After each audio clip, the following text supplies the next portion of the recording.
And I feel like I just got home, and I feel like I'm listening to episode 7 of Pop Palace. Welcome back, everybody. Pop Palace. I am Jack, your host.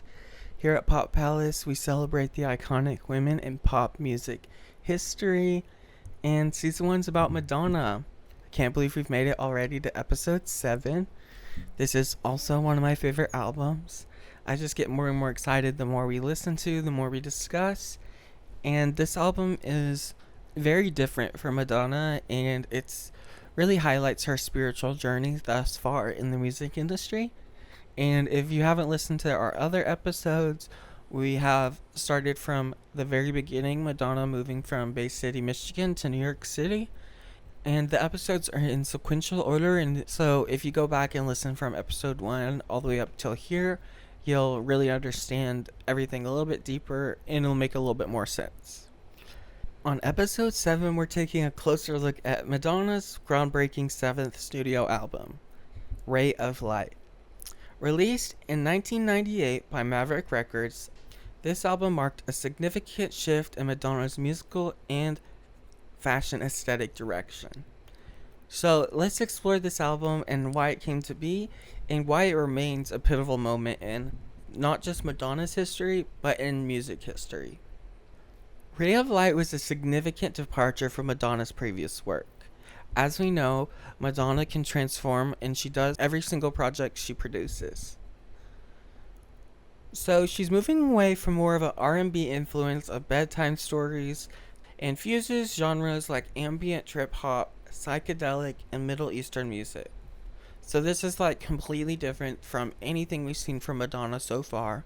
So far, Madonna's done rock, pop, R&B mixed in with soul, but right now she is moving on to something new and fresh, and she's dipping her toes into electronica and techno-pop, which in 1998 is still ahead of its time in mainstream music. The results of this fusion ended with a sound that felt both fresh and deeply introspective. Her studies in Kabbalah, Hinduism, Buddhism, and her daily practice of Ashtanga yoga profoundly influenced the album's mystical themes. Ray of Light really takes a step into Madonna's introspection and her religious beliefs on a grand level.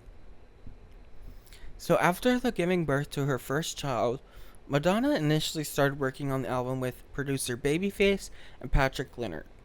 So, as we've heard before, Babyface worked on Bedtime Stories with Madonna, and Patrick Leonard's been here since the beginning. However, she felt their sessions didn't really capture the sound she envisioned. So this is when she brought in English producer William Orbit. So Madonna's collaboration with Orbit led to a more experimental sound. Though it wasn't without challenges, the recording process is the longest of Madonna's career.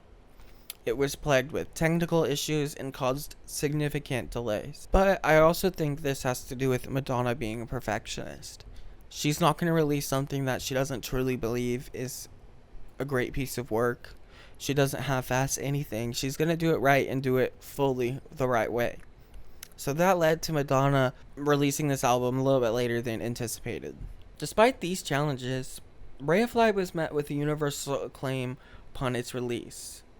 So pretty much everybody liked it, and it's often considered Madonna's magnum opus. But honestly, looking back at it, I really think that was Erotica. Was her real moment. I think that's coming back from a time in 2024 where we're able to look back and see the sexual tones and not be frightened by them as people were back in the late 80s, early 90s. But I totally see how Ray of Light is her magnum opus as well. Critics praised her new musical direction, her mature vocals, and contemplative songwriting alongside Orbit's innovative production. So we've heard this from critics before.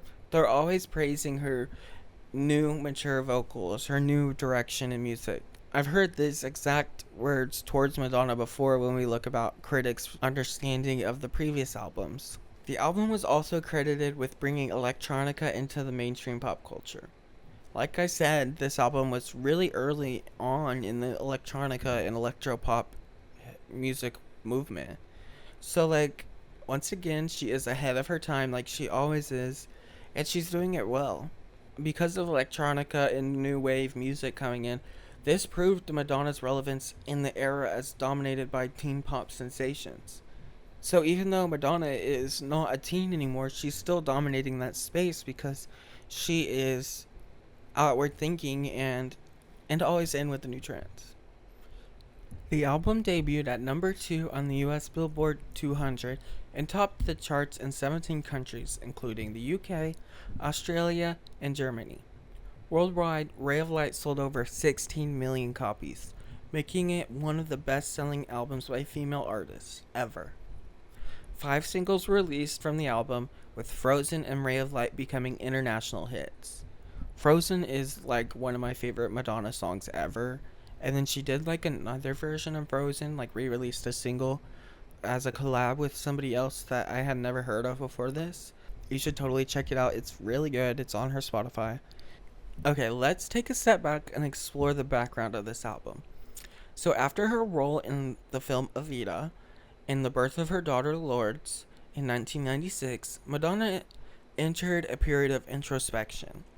She began studying various spiritual practices and took vocal lessons, discovering a whole new range of her voice. So by 1997, she was ready to channel these experiences into her music.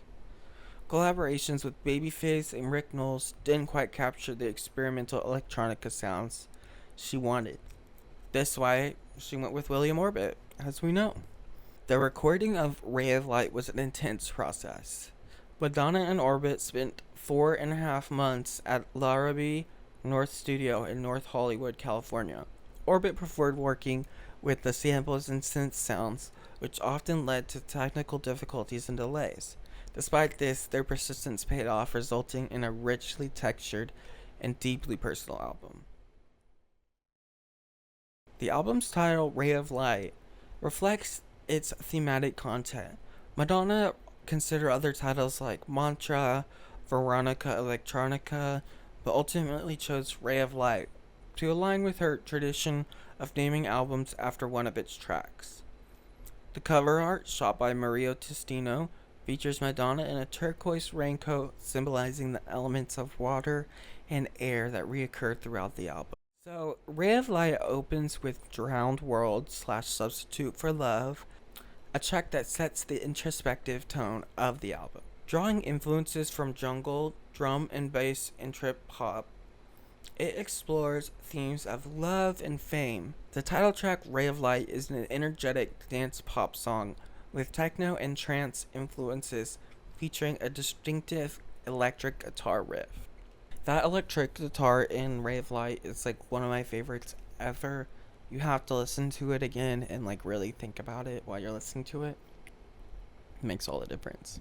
Some other notable tracks include Frozen, a haunting ballad about emotional coldness, and Nothing Really Matters, an upbeat dance track reflecting Madonna's spiritual studies and love for her daughter. But the song that really stands out to me is Shanti Ashtangi.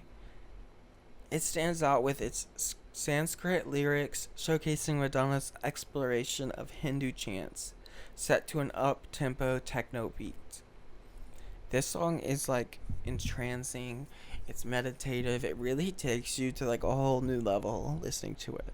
The album's success was bolstered by its critical acclaim and commercial performance. It topped charts globally and earned Madonna 4 Grammy Awards. Critics praised it as one of the greatest pop albums of all time, with Madonna herself calling it her quintessential album. So then the Drowned World Tour in 2001 further promoted Ray of Light, cementing its legacy in pop culture. Okay, let's take a minute and talk about the Drowned World Tour.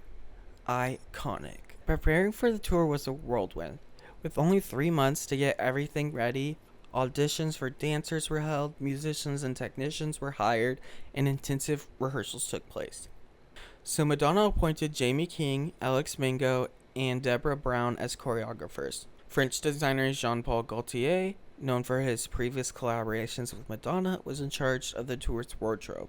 The outfits reflected different phases of Madonna's career, adding a theatrical element to the show. The Drowned World Tour was divided into 4 distinct thematic acts: Rock and Roll Punk Girl, Geisha Girl, Cyber Cowgirl, and Spanish Girl. Each segment showcased a unique aspect of Madonna's artistic evolution. The setlist included songs primarily from Ray of Light and music, with Holiday and La Isla Bonita being the only pre-1990s hits performed. The tour was a critical and commercial success, so grossing over 76.8 million and playing to more than 730,000 fans in sold-out shows across Europe and the United States. It became the highest grossing concert tour of 2001 by solo artists. Critics praised this tour for innovative staging, production, though some were disappointed by the lack of 1980s hits. But also, it's not your show, you're at a Madonna show, so she can play whatever she wants. Ray of Light has had a lasting impact on both Madonna's career and the music industry. It introduced mainstream audiences to electronica and influenced countless artists. The album's spiritual and experimental themes showcased Madonna's ability to reinvent herself while staying true to her artistic vision. So I'm going to say that again because this is relevant with every single Madonna album. Madonna's ability to reinvent herself while staying true to her artistic vision. That is so real and so Madonna. That is episode 7, everyone. We just went over Ray of Light, and I know there's so much more to the album and to the stories of the album, but this is just a brief synopsis, and I highly recommend, if you haven't already, go and listen to the other episodes. Then go listen to Ray of Light, the album, and maybe if you're feeling crazy, go watch some Drowned World Tour videos on YouTube. Please follow me on Instagram at pop.palace, and leave me a 5-star review wherever you're listening. Have a great day. Thanks, guys. Bye. Thank you. Bye.